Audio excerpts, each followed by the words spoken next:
الحمد لله الحمد لله نحمده ونستعينه ونستغفره ونؤمن به ونتوكل عليه ونعوذ بالله من شرور أنفسنا ومن سيئات أعمالنا من يهده الله فلا مضل له ومن يضلله فلا هادي له ونشهد أن لا إله إلا الله وحده لا شريك له لا ضد له ولا ند له ولا مثل له ولا مثيل له ونشهد أن سيدنا وسندنا ونبينا محمدا عبده ورسوله أرسله إلى كافة الناس بشيرا ونذيرا وداعيا إلى الله بإذنه سراجا وقمرا منيرا أما بعد فأعوذ بالله من الشيطان الرجيم بسم الله الرحمن الرحيم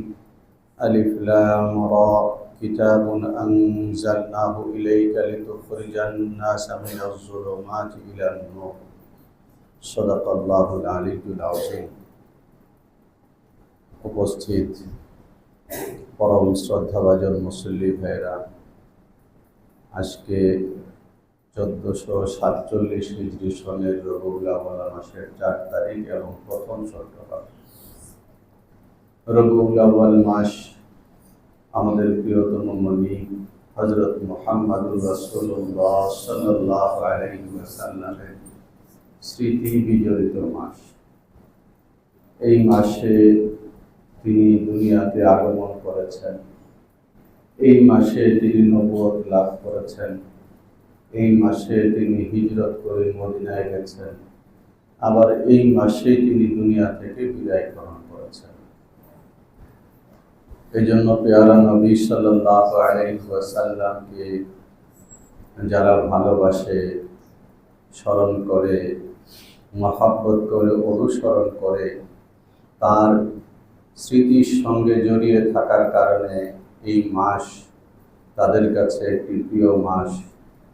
রাসূলুল্লাহ সাল্লাল্লাহু আলাইহি ওয়াসাল্লামকে বিশেষভাবে মনে পড়ে, স্মরণ হয় যখন রবিউল আউয়াল মাস আসে। এই জন্য আমরাও প্রতি বছরই যখন রবিউল আউয়াল মাস আসে, পেয়ারা নবী মুহাম্মদুর রাসূলুল্লাহ সাল্লাল্লাহু আলাইহি ওয়াসাল্লামের বিভিন্ন দিক নিয়ে আলোচনা করি। যদিও এটা অত্যন্ত স্বাভাবিক বিষয় যে ইসলাম যদি কোরআনে কারীমের আকারে সংরক্ষিত হয়ে থাকে গ্রন্থ রূপে, তাহলে হযরত মুহাম্মদুর রাসূলুল্লাহ সাল্লাল্লাহু আলাইহি ওয়াসাল্লাম হলেন সেই কিতাব এবং গ্রন্থের মানচিত্র। একজন মানুষ যদি অপরিচিত জায়গায় যেতে চায়, তাহলে শুধুমাত্র গাইড করে অনেক সময় যেতে পারে না, তার জন্য ম্যাপের প্রয়োজন পড়ে। ম্যাপ রাস্তাকে সহজ করে দেয়। অনুরূপভাবে পবিত্র কোরআনের মধ্যে সর্বশেষ দিন, মানব জাতির মুক্তির সর্বশেষ পথ নির্দেশ যে কোরআন, সেই কোরআনের মধ্যে আল্লাহ তাআলা কি বলেছেন, কি চেয়েছেন, কি নিষেধ করেছেন, সেটাকে কেউ যদি সচিত্র রূপে দেখতে চায়, নকশা হিসাবে দেখতে চায়, তাহলে সেই নকশা হলেন হযরত মুহাম্মদুর রাসূলুল্লাহ সাল্লাল্লাহু আলাইহি ওয়াসাল্লাম। এটা অবশ্যই পৃথিবীর সকল মুসলমানের জন্য গর্ব এবং অহংকার করার জায়গা যে মুসলমানগণ ১৫০০ বছরের মতো হতে চলেছে। এটা 1447 হিজরি। তো রাসূলুল্লাহ সাল্লাল্লাহু আলাইহি ওয়াসাল্লামের রিসালাত হলো হিজরতেরও 13 বছর আগে থেকে এর সূচনা। তো এই ১৫০০ বছরের দীর্ঘ ইতিহাসে মুসলমানগণ তাদের নবীকে পাঠে, স্মরণে, চর্চায়, তাদের জীবনে এতটা স্পষ্ট করে রেখেছে যে একেবারে দুনিয়াতে যে মুসলমান কিছুই জানে না, সেও এটা জানে যে এই লোকটা দাঁড়িয়ে রেখেছে কেন, যে এটা আমার নবীর সুন্নাত, সেও এটা জানে। তো মুহাম্মদুর রাসূলুল্লাহ সাল্লাল্লাহু আলাইহি ওয়াসাল্লাম কি চিনে না, জানে না, বুঝে না? লক্ষণ দেখে, আমল দেখে, কাজ দেখে, আচরণ দেখে মুসলমানদের খুব সামান্য ব্যক্তিও এতটা বোকা না এবং এতটা নাদান না। এটা মুসলমান জাতির জন্য অনেক বড় গর্ব এবং অহংকারের জায়গা। মুহাম্মদুর রাসূলুল্লাহ সাল্লাল্লাহু আলাইহি ওয়াসাল্লামের ব্যক্তি সত্তা এক আলোক বর্তিকা। পৃথিবীতে অন্ধকার এসেছে, আলো এসেছে, রাত এসেছে, দিন এসেছে, কিন্তু মুহাম্মদুর রাসূলুল্লাহ সাল্লাল্লাহু আলাইহি ওয়াসাল্লামের জন্ম গ্রহণের ভেতর দিয়ে পৃথিবীতে যে নতুন সূর্যোদয় হয়েছে সত্যের, ভালো, শান্তির, শৃঙ্খলার এবং মানব জাতির বিপুল সমৃদ্ধির এমন প্রভাত, এমন সূর্যোদয় মানব জাতির ইতিহাসে আর ঘটেনি। পৃথিবীর সর্বশ্রেষ্ঠ সূর্যোদয় হলো মুহাম্মদুর রাসূলুল্লাহ সাল্লাল্লাহু আলাইহি ওয়াসাল্লামের আবির্ভাব। আল্লাহ জাল্লা জালালুহু তাকে যে কিতাব দিয়েছেন সেই কিতাব সম্পর্কে বলেছেন, আলিফ লাম রা কিতাবুন আনজালনাহু ইলাইকা লিতুখরিজান নাস মিনাজ যুলুমাতি ইলান নূর, যে এই কিতাব আপনাকে দেয়া হয়েছে এই জন্যে যে আপনি মানব জাতিকে অন্ধকার থেকে আলোর দিকে নিয়ে যাবেন। আলোর পথ দেখাবার জন্য তিনি এসেছেন। তিনি যে আলোর পথ দেখাবার জন্য এসেছেন, তো সেই আলোর সর্বপ্রথম প্রাপ্তি ও বিকাশ যেখানে ঘটেছে সেই পাহাড়ের নাম হলো জাবালুন নূর। নূর অর্থ হলো আলো, জাবালুন নূর আলোর পাহাড়। অর্থাৎ তাকে নবুয়ত দেওয়া হচ্ছে যে পাহাড়ের উপরে, সেই পাহাড়টাও নূরের পাহাড়, নূরের পর্বত। কোরআনে কারীমের মধ্যে, হাদিস শরীফের মধ্যে যে আলোচনা করা হয়েছে, তো সেই আলোচনা কোনো না কোনোভাবে মানব জাতির মধ্যে ভাগ হয়ে এটা হয়তো শিক্ষিত মানুষের ভাগে পড়ে যেতে পারে। বই পড়বে শিক্ষিত মানুষ, বই পড়ে জানবে শিক্ষিত মানুষ, কিন্তু ঘটনাগুলো এগুলো শুধু শিক্ষিত মানুষের বিষয় না। ঘটনা যখন ঘটে তখন শিক্ষিত অশিক্ষিত সবাই সেটা দেখে, সবাই সেটা বলে। তো মুহাম্মদুর রাসূলুল্লাহ সাল্লাল্লাহু আলাইহি ওয়াসাল্লাম তিনি পরিপূর্ণ এক আলো, কিন্তু তার সেই আলো হওয়াটা এটা হলো বিদ্যার মানুষের চর্চার জায়গা।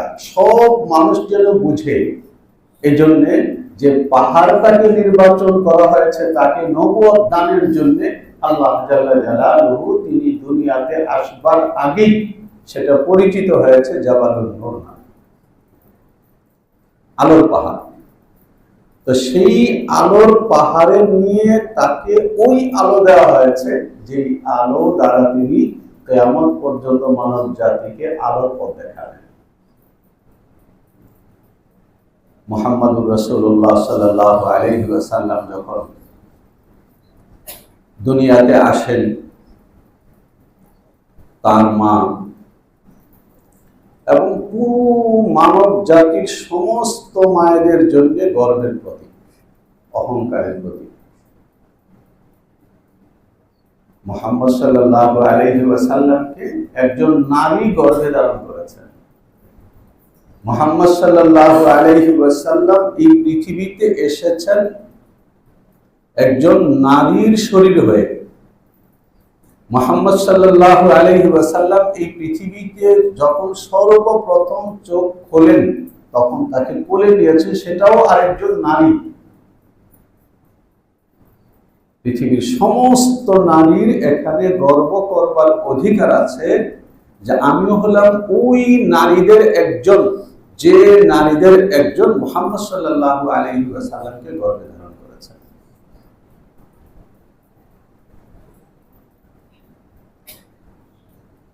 ইমাম ইবনে সাদ রাহিমাহুল্লাহ তাআলার তারিখ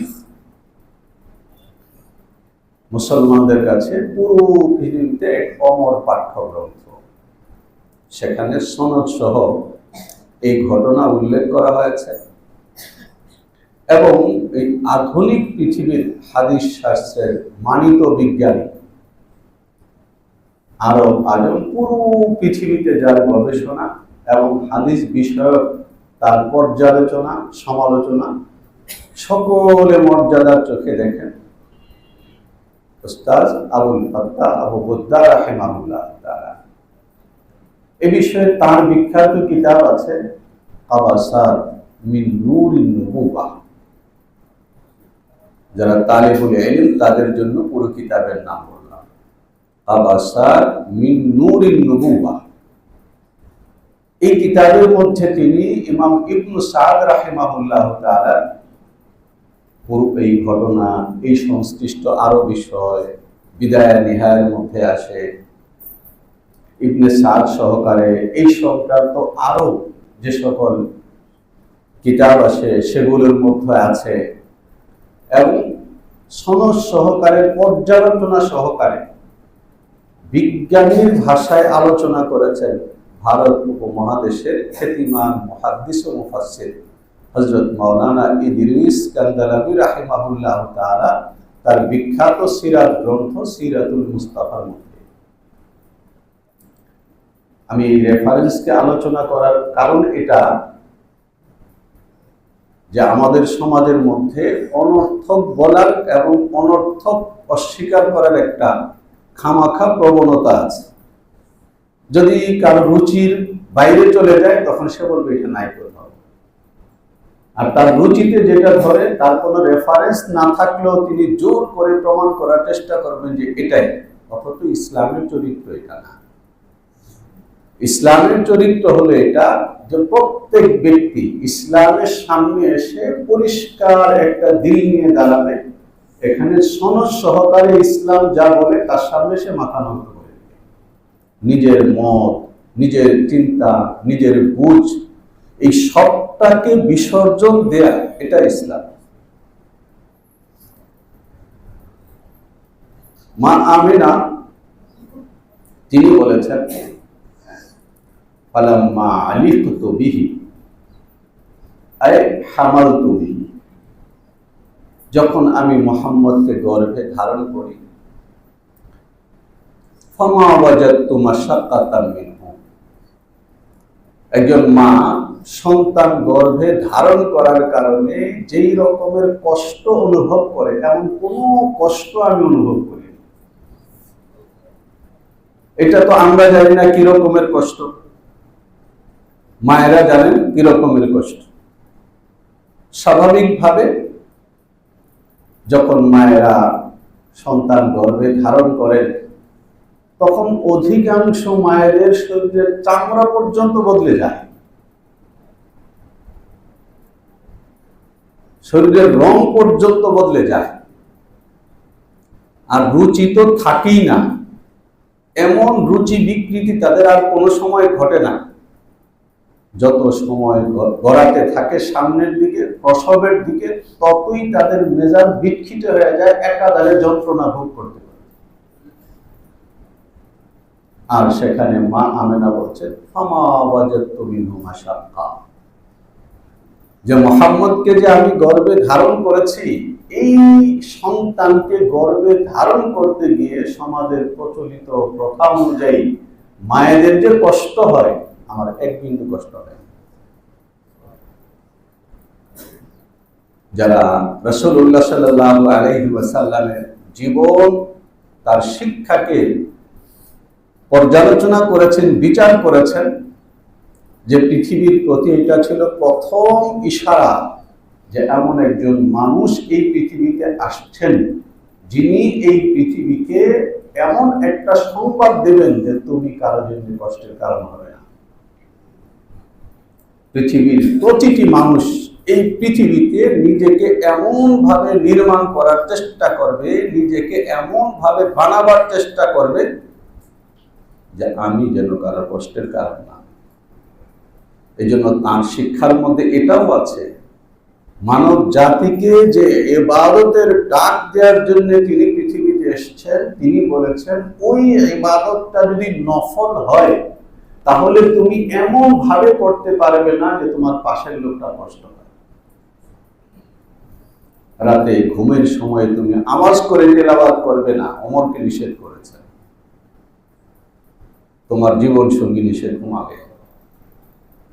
আর আম্মাজান আয়েশা সিদ্দিকা রাদিয়াল্লাহু তাআলা আনহা, আম্মাজান উম্মে সালামা রাদিয়াল্লাহু তাআলা আনহা, আম্মাজান উম্মে হাবিবা মাইমুনা রাদিয়াল্লাহু তাআলা আনহা, এই তিন মা তারা রাসূলুল্লাহ সাল্লাল্লাহু আলাইহি ওয়াসাল্লামের তাহাজ্জুদের বিবরণ দিয়েছেন এবং প্রত্যেকেই বিভিন্ন জায়গার মধ্যে বলেছেন এই কথা যে আমরা আল্লাহর রাসূলের সামনে আড়াআড়ি শোয়া থাকতাম, আর আল্লাহর রাসূল ওই ক্ষুদ্র জায়গাটার মধ্যে নামাজ পড়তেন।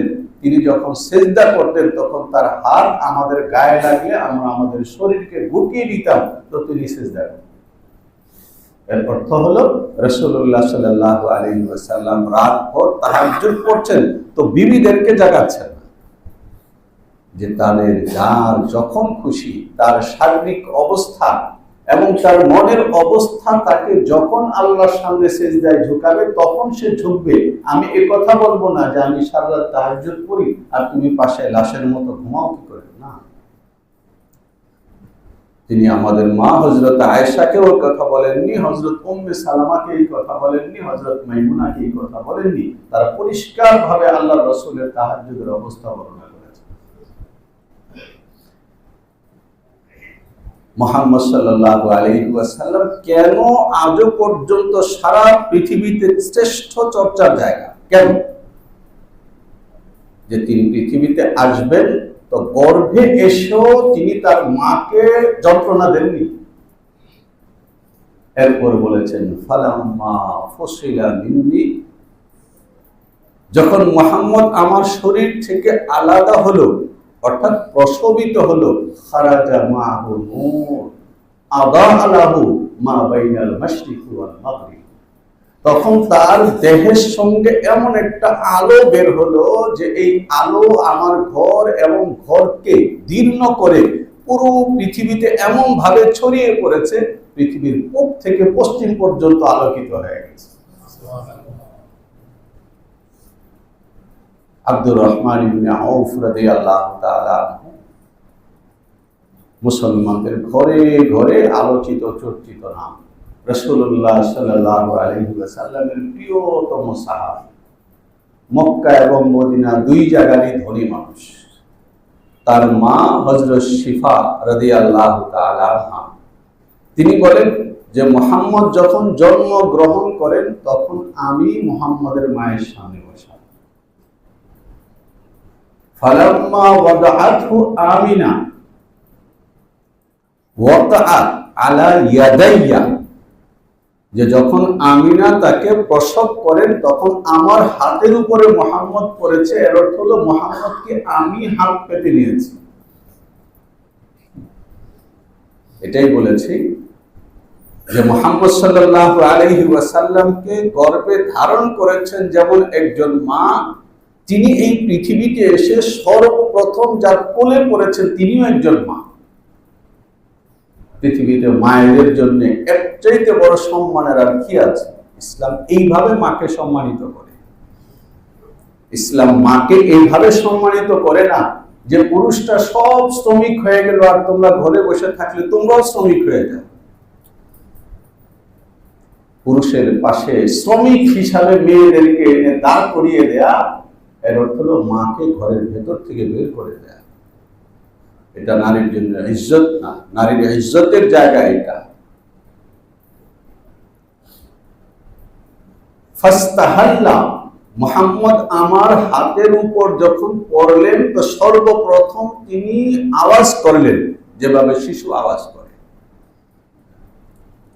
ফাসামিআতু কাইলান ইয়াকুল, এমন সময় অদৃশ্য একটা কণ্ঠ আমি শুনলাম, যে অদৃশ্য কণ্ঠ এই কথাটা বলল, ইয়ারহামুকাল্লাহ, মুহাম্মদ তোমাকে আল্লাহ রহম করে। ওয়া রাআইতু মাআহু নূর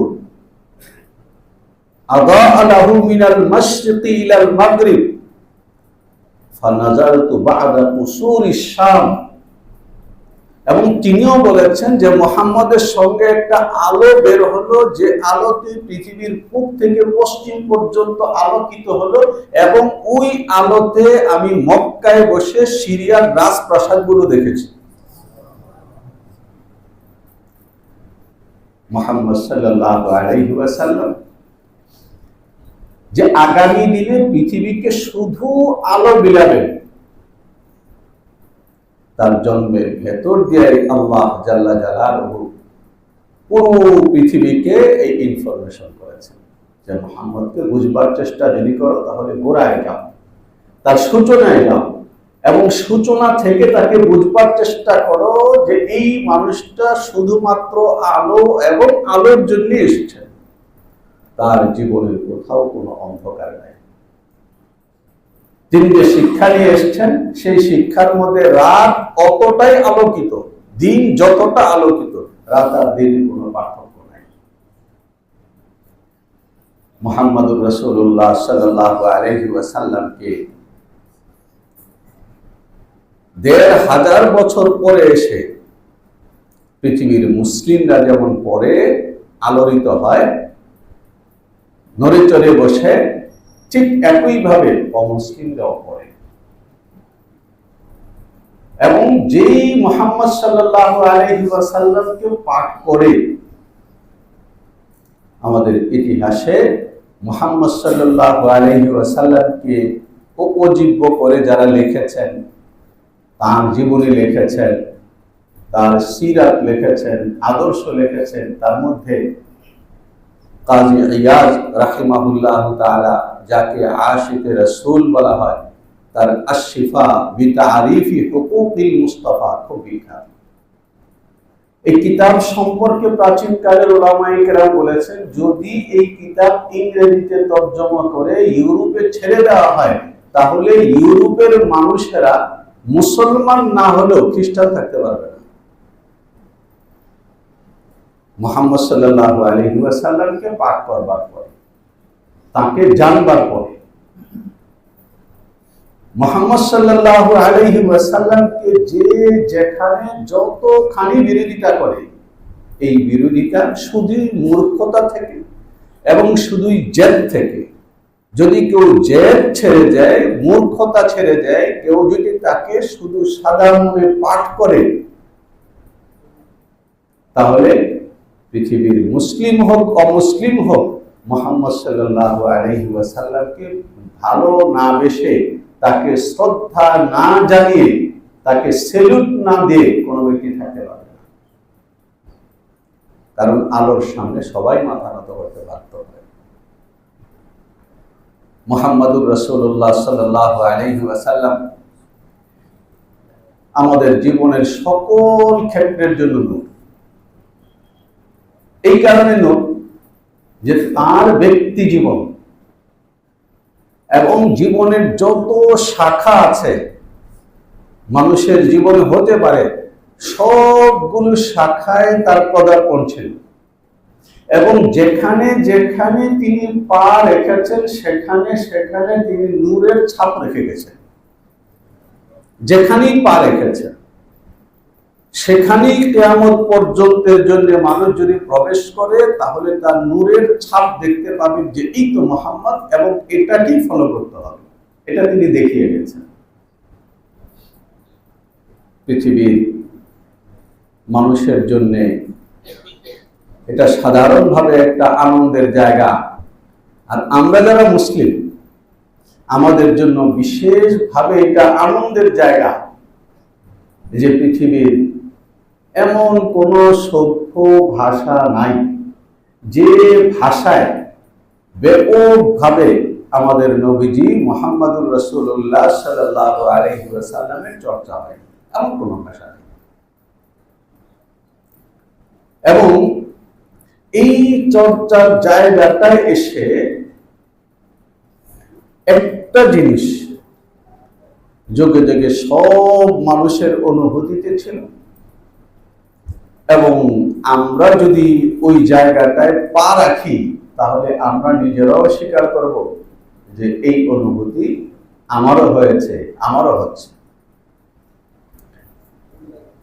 ইরান সারা পৃথিবীর মধ্যে শিল্প, সাহিত্য, সংস্কৃতিতে একটা আলোকিত এবং আলোচিত দেশ প্রাচীন কাল থেকে। এই ইরানের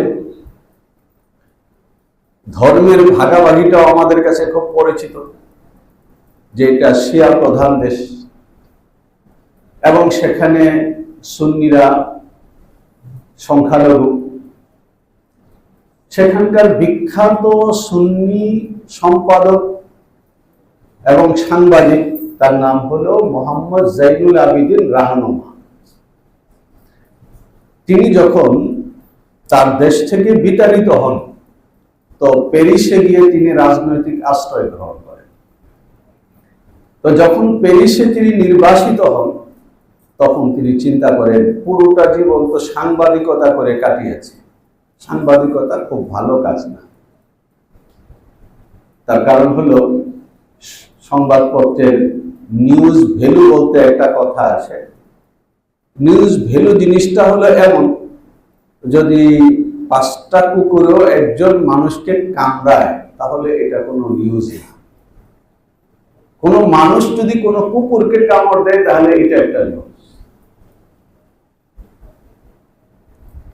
মানে একটা ঘটনা কখন নিউজ হবে, কখন এটা সংবাদ হবে, কখন এটা পত্রিকায় ছাপার যোগ্য হবে, যখন এটা ব্যতিক্রমী একটা বিষয় যেটা মানুষ জানতে চায়। সচরাচর মানুষ খুব ভাত খাচ্ছে আজকাল, তো সারা বছরই তো ভাত খায়, কিন্তু যে ঘটনাটা যদি এই ঘটে যে বাংলাদেশে জরিপ করে দেখা গেল যে এখন মানুষ দুপুর বেলা 80% মানুষ রুটি খায়, এটা তো বাংলাদেশের ঘটনা না, তখন এটা নিউজ। কিন্তু 80% মানুষ যদি ভাত খায় তাহলে পত্রিকা এটা নিউজ হওয়ার মতো জিনিস না। যদি কেউ এই নিউজ করে তার পত্রিকায় কেউ পড়বে না। এই জন্য সংবাদপত্র সব সময় এই আশায় থাকে যেন প্রতি মাসে একবার করে 5ই আগস্ট হয়।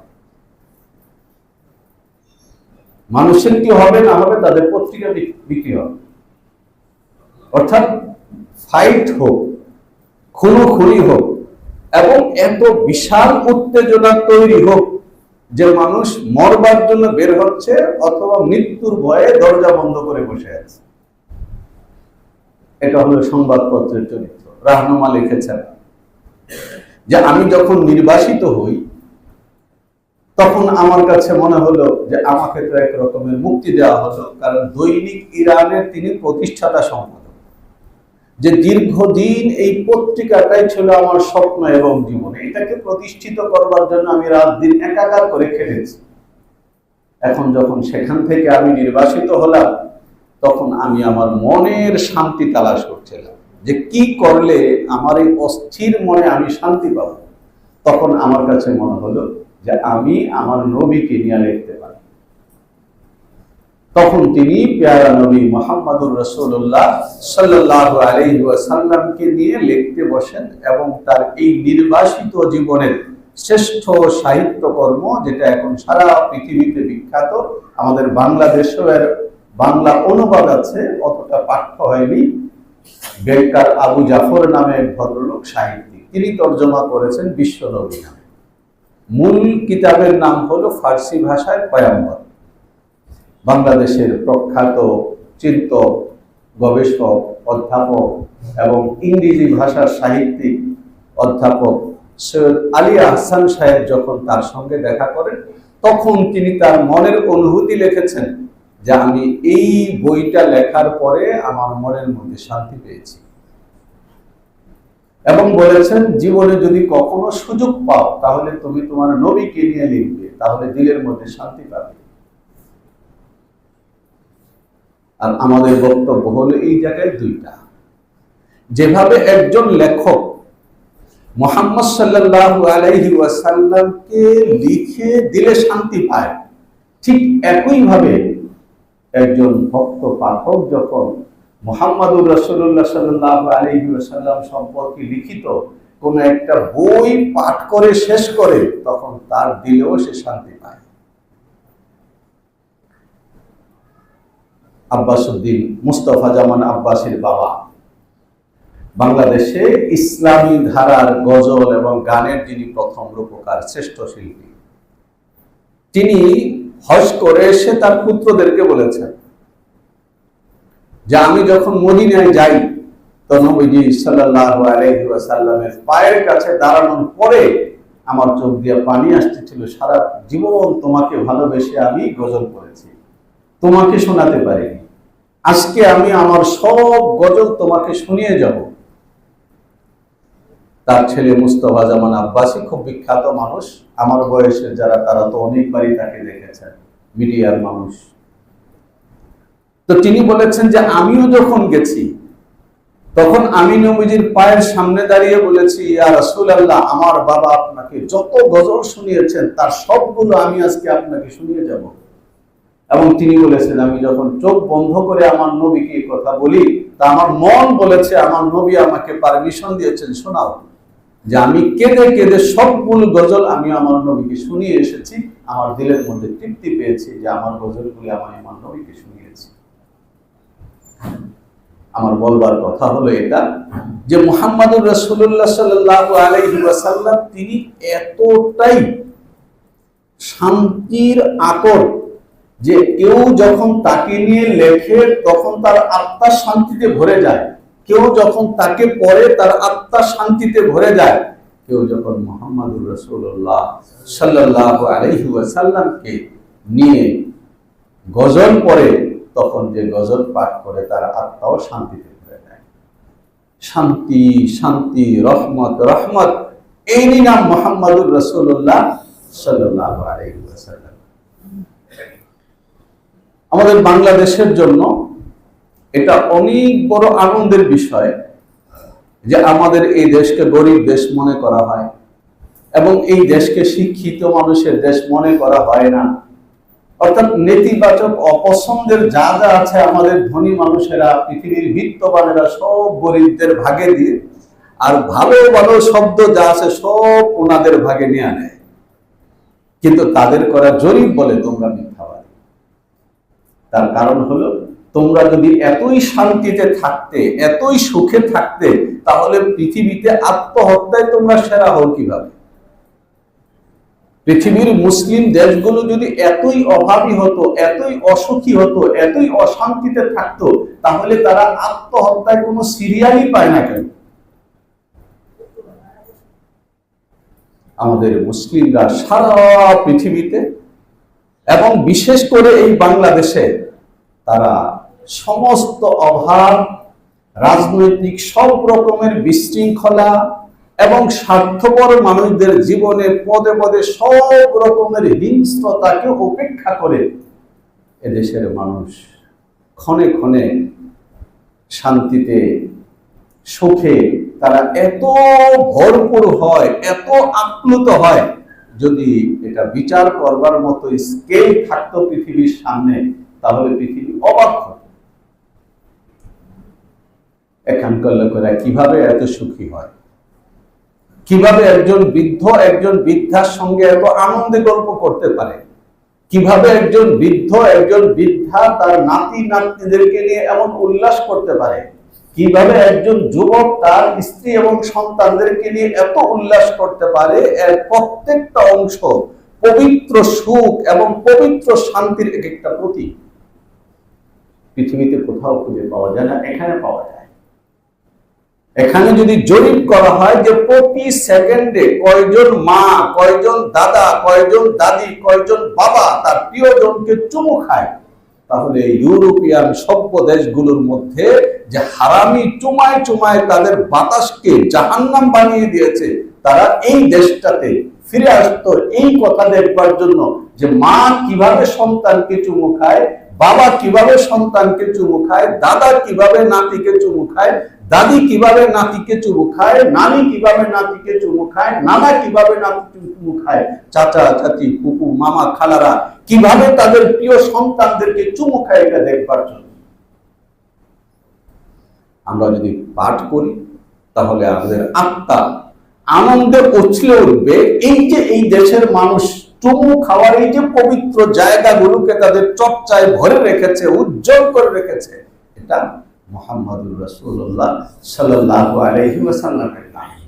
এই চুমু খাওয়া তিনি শিখিয়েছেন।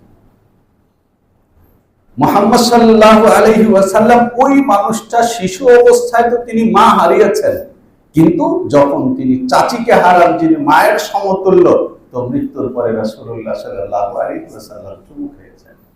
মুহাম্মদ সাল্লাল্লাহু আলাইহি ওয়াসাল্লাম ওই মানুষটা, আম্মা জান আয়েশা সিদ্দিকা রাদিয়াল্লাহু তাআলা আনহা বলেছেন, তোমরা কি আর আমার নবীর মতো ওই রকমের আত্মনিয়ন্ত্রণ করতে পারবে? তিনি তো রোজা রেখে ঘর থেকে যখন নামাজ পড়াতে যাচ্ছেন, ওই সময় আমার কপালে চুমু খেতেন। মুহাম্মদ সাল্লাল্লাহু আলাইহি ওয়াসাল্লামের ঘরে কখনো তার কন্যা ফাতেমাতুজ জাহরা এসেছেন? আম্মা জান বলেন, একবারও মনে করতে পারি না এমন যে ফাতেমা এসেছেন আর নবীজি তার হাত ধরে হাতে চুমু খাননি, দুই গাল চেপে ধরে কপালে চুমু খাননি, এমন ঘটনা আমি একবারও মনে করতে পারি। মুহাম্মদ সাল্লাল্লাহু আলাইহি ওয়াসাল্লাম হযরত হাসনাইন রাদিয়াল্লাহু তাআলা আনহুমা, হযরত হাসানকে চুমু খাওয়া, হুসাইনকে চুমু খাওয়া, পালক পুত্র হযরত যায়েদ ইবনে হারিসা রাদিয়াল্লাহু তাআলা আনহু জিহাদে গেছেন। রাসূলুল্লাহ সাল্লাল্লাহু আলাইহি ওয়াসাল্লাম আম্মাজানকে বারবার জিজ্ঞেস করেন, আজকে চাঁদের কয় তারিখ? আম্মাজান পরে টের পেয়েছেন যে যায়েদের ফিরতে দেরি হচ্ছে, এই কারণে রাসূল ব্যাকুল হয়ে গেছেন যে আমার ছেলে আসতেছে। ঘরের সামনে এসে যখন বাইরে থেকে সালাম দিয়েছেন, আসসালামু আলাইকা ইয়া রাসূলুল্লাহ, আম্মা জান বলেন গায়ের চাদর ফেলে রেখে আল্লাহর রাসূল পাগলের মতো ঘর থেকে বেরিয়েছেন এবং পুত্র যায়েদকে জড়িয়ে ধরে কপালের মধ্যে চুমুর উপর চুমু খেয়েছেন। পালক পুত্র রাসূলুল্লাহ সাল্লাল্লাহু আলাইহি ওয়াসাল্লাম যখন এই যায়েদের ছেলে ওসামাকে দেখতেন, তখন প্রিয় সন্তানের চাইতে অধিক ভালোবাসায় জড়িয়ে ধরতেন, কপালে চুমু খাইতেন। রাসূলুল্লাহ সাল্লাল্লাহু আলাইহি ওয়াসাল্লাম নাতনি হযরত উমামাকে পিঠে কাঁধে নিয়ে 4 রাকাত নামাজের ইমামত করেছেন। আজকের পৃথিবীতে একমাত্র মুসলমানদের ভেতরেই যখন আমরা প্রবেশ করি, তখন এই পবিত্র চুমু খাওয়া দেখি। এটা একটা শুধুমাত্র চুমু খাওয়া ঘটনা না, এর ভেতর দিয়ে আমরা কতটা প্রাণিত, কতটা সবুজ, কতটা শক্তিমান, কতটা প্রাণময় এবং কতটা আন্তরিক জীবন যাপন করি তার একটা চিহ্ন এই চুমু খাওয়া। এটা মুহাম্মদ সাল্লাল্লাহু আলাইহি ওয়াসাল্লাম থেকে এসেছে।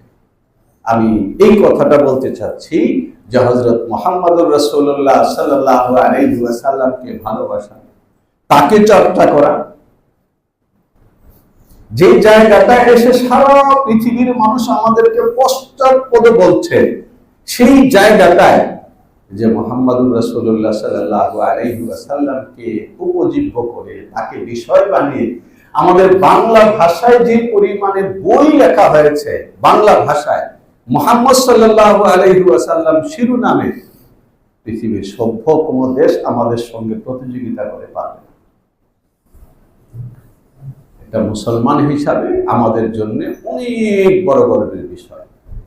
আমি ব্যক্তিগতভাবে আজকে এই প্রসঙ্গটা এই কারণেও বললাম যে আমার জীবনের একটা বড় স্বপ্ন ছিল এটা, যে যদি আল্লাহ তাআলা কখনো আমাকে তৌফিক দেন, কখনো যদি আমি বাংলা ভাষা চর্চা করতে করতে এমন জায়গায় যেতে পারি, অন্ততপক্ষে আমার কাছে মনে হয় যে এখন আমি রাসূলুল্লাহ সাল্লাল্লাহু আলাইহি ওয়াসাল্লাম সম্পর্কে কিছু ভালো বাক্য লিখতে পারবো, যেটা লিখলে, বললে, পড়লে রাসূলুল্লাহ সাল্লাল্লাহু আলাইহি ওয়াসাল্লামের জন্য অন্ততপক্ষে আমার সাধ্যমতো কলঙ্ক হবে না, তখন আমি লিখব। প্রায় ৩+৩৬ বছর লাগাতার চর্চার পরে একটা সময় এসে আমার কাছে মনে হয়েছে আবার মরেও তো যেতে পারি যখন তখন, তো যতটুকু আমি পেরেছি ততটুকু দিয়ে আমি লিখি।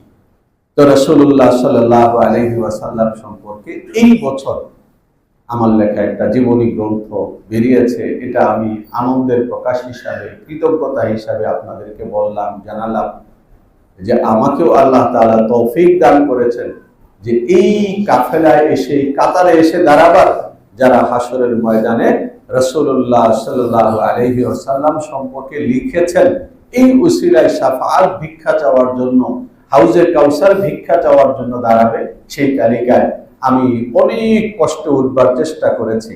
আমি আপনাদেরকে আমার বই থেকে কয়েকটা লাইন তেলাওয়াত করে শোনাবো। রাসূলুল্লাহ সাল্লাল্লাহু আলাইহি ওয়াসাল্লাম সামনে আমরা আলোচনা করব আল্লাহ রাসূলের জীবনের নূর আমাদের জীবনের কোন ক্ষেত্রে কিভাবে এসছে, অন্তত 4টা শিরোনামে বলবো।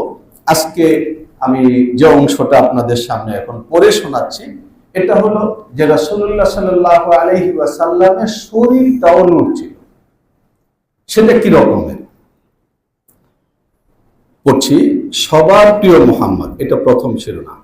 আমাদের নবীজির নাম মুহাম্মদ সাল্লাল্লাহু আলাইহি ওয়াসাল্লাম। তিনি দেখতে ছিলেন ভারী মিষ্টি, একবার কেউ তার দিকে তাকালে চোখ ফেরাতে পারত না। তার চুলগুলো ছিল কালো, সামান্য কোঁকড়ানো, সিঁথি কাটলে ঢেউ খেলতো মাথায়। নবীজির কপালখানা ছিল বড়, চোখ দুটি ছিল টানা এবং চোখের মণি ছিল কালো। দু চোখে ছিল জগতের সব মায়া। চোখের ভ্রু ছিল চিকন লম্বা, আবার মিলিতও না। নাক ছিল একটু উঁচু, নাকের ডগায় সব সময় এক বিন্দু আলো ঝুলে থাকতো।